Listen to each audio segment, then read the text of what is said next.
Halo Sahabat Inovasi, jumpa bersama saya Ika Oktavianti dari Badan Penelitian dan Pengembangan Daerah Provinsi Sumatera Selatan dalam acara podcast One Day One Innovation. Satu hari satu inovasi, tiada hari tanpa inovasi. Sahabat Inovasi, saat ini inovasi menjadi sebuah keharusan. Dunia terus berubah sehingga kita harus lebih adaptif dan inovatif. Untuk menginspirasi, kami hadir dengan para inovator hebat dengan inovasi-inovasinya dalam acara One Day One Innovation. Telah hadir bersama kami di sini salah seorang inovator yang juga seorang dosen ya, Ibu Dr. Neni Rohyani MT. Selamat datang Ibu di podcast kami. Kabarnya gimana nih? Ya, Alhamdulillah sehat ya. Oke. Ibu Dr. Neni ini merupakan dosen dari Fakultas Perikanan dan Kelautan Universitas PGRI Palembang, betul ya Ibu ya? Ya, betul. Oke. Hari ini kita akan membahas inovasi dari Ibu Neni, yaitu yang berjudul ekoenzim sebagai alternatif pengelolaan lingkungan. Nah, sebelum kita tanya-tanya lebih lanjut, gimana sih Bu? Tiba-tiba ada ide kayaknya kita buat ekoenzim aja gitu. Ya. Bisa jelaskan nggak? Ya. Jadi latar belakangnya dari ekoenzim ini sendiri itu diawali dengan adanya penelitian dari seorang dokter dari Thailand, yaitu Dr. Rosukon. Dia asal muasalnya itu dia dari sakit ya, dari sakit kanker, cancer. Lalu dia mencari alternatif pengobatan berasal dari alam kayak gitu. Nah, dari alam tersebut, kemudian akhirnya di samping dia meneliti, dia juga seorang inovasi dalam bidang pertanian.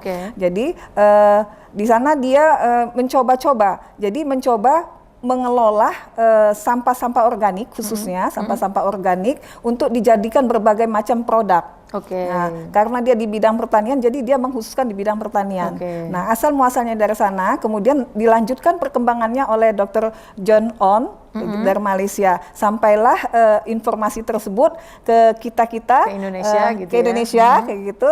Untuk wilayah Palembang sendiri, kalau saya secara pribadi, saya mengenalnya di tahun 2019 gitu, di tahun 2019. Nah, dari sana muncul ide-ide saya kayak gitu ya, ide-ide saya dan teman-teman saya, karena kita selaku dosen kayak gitu, salah satu tridharma perguruan tinggi itu adalah melakukan penelitian selain pengabdian dan pengajaran. Nah, dari informasi maupun dari ide Dr. Rosukon itu sendiri, kita mencoba-coba sendiri, mempraktekkan langsung untuk dilakukan untuk membuat ekoenzim ini sendiri. Nah, jadi salah satunya juga kita lihat bahwa sampah atau bahan organik dari lingkungan rumah tangga itu biasanya dibuang saja. Betul. Memang ada yang memanfaatkan, digunakan untuk membuat pupuk cair organik. Betul. PCO gitu.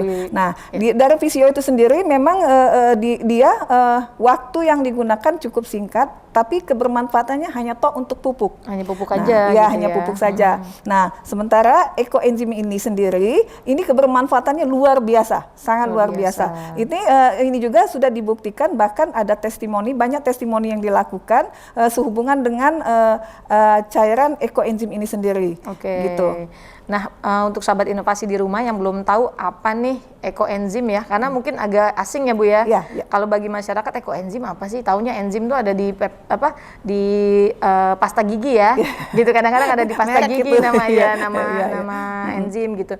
Nah, yang dimaksud dengan ekoenzim ini apa nih larutannya? Ekoenzim ini adalah suatu cairan yang diperoleh dari proses fermentasi antara buah atau sayur, sisa buah atau sisa sayur kayak gitu, yang dengan catatan belum busuk atau berulat, kemudian dicampur dengan air, lalu digunakan juga ditambahkan dengan molase. Molase ini tetes tebu, sisa tetes tebu, atau bisa juga digunakan gula merah. Nah, jadi dari hasil proses fermentasi selama 3 bulan itu sendiri, inilah yang disebut dengan ekoenzim. Gitu. Ini yang bisa kita lihat di depan kita ya. Iya, betul. Yang di depan itu adalah cairan yang udah jadi ekoenzimnya. Kemudian di belakang itu merupakan molasenya. Tapi ini dalam berbagai ukuran ya, ada yang kecil, ada yang sedang gitu ya. Nah, kalau kita lihat kan ini larutannya berarti hasil fermentasi. Nah itu berapa lama Bu fermentasinya dilaksanakan? Fermentasi yang dilakukan khusus untuk ekoenzim ini minimal itu 90 hari atau 3 bulan. Jadi dia kalau umpamanya makin lama itu makin bagus. Dengan catatan kondisi saat kita melakukan fermentasi itu kedap, aerob, artinya tidak bersentuhan dengan udara luar. Seperti itu. Berarti ada teknologi khusus ya, supaya dia bisa benar-benar mempunyai manfaat yang maksimal gitu ya. Betul. Ya. Berarti apakah ekoenzim ini bisa dibuat sendiri di rumah? Sangat-sangat bisa. Bisa ya? Sangat-sangat bisa. Justru itu saya secara pribadi maupun dengan rekan-rekan saya di komunitas itu selalu melakukan sosialisasi khususnya kepada ibu-ibu rumah tangga. Nah, seperti karena itu bisa langsung dilaksanakan di rumah ya, dengan bahan-bahan yang sehari-hari kita temukan gitu. Kalau dari manfaatnya sendiri, ekoenzim ini seperti apa Bu? Banyak sekali manfaatnya yang saya lihat dan saya bukan hanya saya dengar atau ini, tapi saya langsung gunakan kayak gitu. Salah satunya untuk kebutuhan pembersihan di rumah tangga, misalnya untuk mengepel, kemudian untuk membersihkan kaca, bahkan untuk kesehatan saya sering mandi air hangat saya campur dengan ekoenzim. Jadi antiseptik gitu ya? Iya betul, antiseptik bisa, kemudian desinfektan juga, lalu untuk insektisida juga bisa kayak gitu. Nah seperti itu. Jadi kalau untuk di tumbuh-tumbuhan dia bisa menyuburkan tanaman, bisa menghambat hama itu tidak mendekati, insektisida. Kemudian kalau pada kesehatan itu ini juga sangat luar biasa ya, karena dari beberapa testimoni dia bisa untuk luka-luka yang cukup yang cukup dalam, seperti misalnya luka dari diabetes itu untuk yang luka basah, kan kita ada diabetes itu kita kan ada dua ya, ada yang kering, ada yang basah kayak gitu. Itu sudah teman saya buktikan ternyata bisa sembuh kayak gitu, bisa cepat kering. Jadi untuk obat luar, memang untuk ekoenzim ini sendiri jadi sangat-sangat banyak kebermanfaatannya, tetapi hati-hati dia hanya sebagai obat luar. Kalau umpamanya untuk digunakan sebagai kesehatan kayak nggak gitu. Boleh diminum ya? Nggak boleh, diminum nggak boleh. Hanya untuk kumur-kumur bisa. Seperti sekarang ini kondisi COVID itu banyak sekali rekan-rekan saya yang memberikan sosialisasi kepada, khususnya kemarin ada di seperti di Kudus, di Bali kayak gitu. Ini ekoenzim ini digunakan untuk gargle, artinya untuk kumur-kumur sampai dengan di tenggorokan. Kemudian ya untuk udara, untuk di purifier kayak gitu, untuk dipakai humidifier kayak gitu, itu jadi kualitas daripada udara itu makin bagus. Penjernih ya. Betul. Berarti selain penjernih air juga penjernih udara gitu ya. Betul. Kalau ada standar nggak bahwa ekoenzim yang sudah kita buat ini betul gitu, atau memang sesuai dengan manfaat yang akan diberikan gitu, atau memang harus diuji lab dulu gitu, atau ada standarnya gitu? Karena ini kan digunakan untuk, kalau umpamanya untuk di tubuh itu untuk luar Mbak nggak untuk diminum. Jadi kalau untuk parameter keberhasilan dari ekoenzim sendiri hanya ada 2. Pertama, kita mengujinya sangat sederhana. Kita beli aja misalnya kertas lakmus, tapi bukan lakmus hanya untuk perubahan warna, tapi yang ada indikatornya, atau yang menggunakan pH meter. Itu pH-nya itu antara 2 sampai dengan 4. 4 lebih juga boleh, tapi nggak 5 kayak gitu, karena dia kondisi asam. Kemudian bau aromanya sendiri aroma fermentasi. Nah seperti itu. Kemudian kalaupun tadi kegunaannya Mbak ya? Iya, jadi kan kalau ibu-ibu rumah tangga kita mau bikin sendiri itu kan kayaknya udah benar belum ya gitu. Nah, ada standar yang bisa kita lihat selain dari pakai kertas lakmus atau pH meter tadi gitu. Ya, itu parameternya parameternya. Kemudian kalau untuk bahan bakunya sendiri hanya ada beberapa kategori, yaitu dia tidak busuk, artinya masih bagus kayak gitu. Sisa-sisa kita memilah-milah batang-batang sayuran kayak gitu. Kemudian buah-buah itu kulit-kulit buah tidak busuk dan tidak berulat. Satu lagi, kalau umpamanya pada batok kelapa itu nggak bisa digunakan karena keras, teksturnya keras. Karena fermentasi ini kan prosesnya nanti dia meluluhkan bahan organik kayak gitu. Nah kemudian satu lagi, kalau untuk buah dia yang kandungan lemaknya tinggi tidak bisa digunakan kayak gitu. Misalnya alpukat, kayak durian itu tidak bisa digunakan seperti itu. Waduh, ini inovasinya keren banget ya Bu ya, karena manfaatnya bisa langsung dirasakan oleh semua masyarakat ya, terutama karena ini mengatasi permasalahan limbah rumah tangga. Betul, gitu limbah ya. rumah tangga. Jadi nggak hanya pas habis makan buah kita buang aja. Kalau itu kita kumpulin sebelum dia berulat itu udah bisa diproses. Dan bahan-bahannya juga murah ya Bu ya, karena kan gula merah kan kita bisa temukan di mana aja gitu ya. Betul, Nah kalau timnya Bu, apakah memang ini merupakan tim dari fakultas atau memang apakah ada support, dukungan gitu? Ya. Kalau di fakultas sangat mensupport dari fakultas.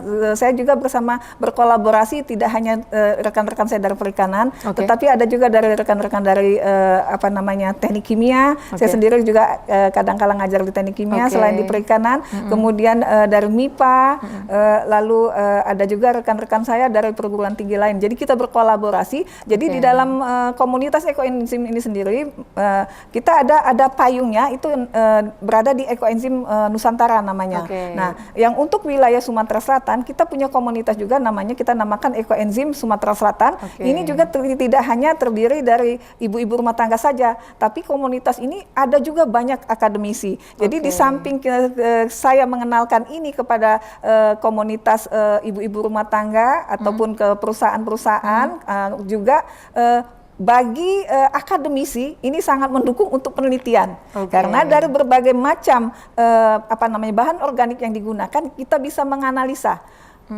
kandungan yang terdapat dalam hasil fermentasi kita berupa ekoenzim ini apa saja, baik itu bakterinya atau itu kandungan daripada enzimnya itu sendiri, sehingga nanti kebermanfaatannya bisa meluas diarahkan, betul.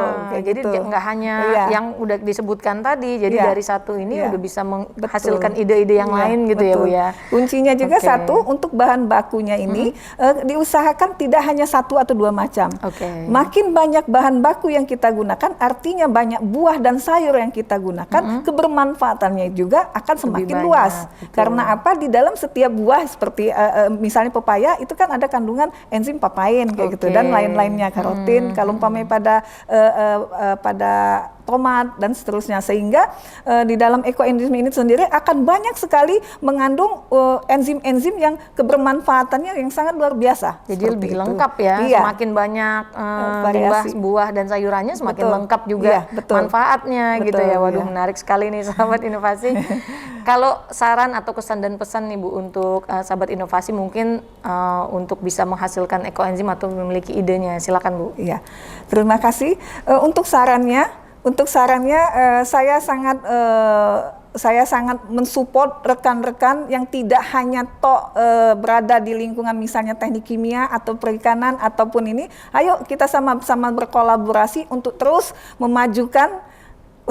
memajukan pengembangan atau sosialisasi dari ekoenzim ini sampai dengan ke pelosok-pelosok wilayah, sampai dengan ke pelosok-pelosok tingkatan, baik itu dari RT, dari rumah tangga kita sendiri, sehingga di samping dari ekoenzim ini kita menghemat biaya untuk kebutuhan pembersih, kita juga akan mendapatkan kebermanfaatan yang luar biasa. Misalnya kalau umpamanya pada kesehatan kita tidak perlu lagi beli obat, cukup kita teteskan saja. Kemudian seperti sekarang ini di masa pandemi, ini ekoenzim ini bisa digunakan untuk hand sanitizer. Lalu bisa juga untuk menjaga kualitas udara, itu kita bisa semprotkan menggunakan ekoenzim juga. Nah, dari sini juga saya mengucapkan banyak terima kasih atas support dan dukungan dari instansi saya pada Pak Bukman Lian selaku rektor, kemudian juga rektor dan staf-stafnya, juga kepada dekan saya, dekan Fakultas Perikanan, Ibu Indah Anggrani Yusanti, juga kepada rekan-rekan komunitas saya Ekoenzim Sumatera Selatan. Tak lupa pula saya mengucapkan banyak terima kasih atas dukungan keluarga saya, suami dan anak saya yang juga suka terlibat dalam pembuatannya langsung ya Bu ya. Iya, begitu. Oke, terima kasih sekali lagi Ibu Dr. Neni udah menyempatkan hadir di podcast kita, berbagi inovasinya, berbagi idenya gitu ya untuk ibu-ibu di rumah ataupun masyarakat, nggak hanya ibu-ibu ya, tetapi semuanya bisa menghasilkan ekoenzim gitu ya sendiri di rumah. Terima kasih sekali lagi, kami tunggu inovasi berikutnya setelah ada rencana pengembangan gitu untuk kami undang lagi di podcast ini. Terima kasih Ibu.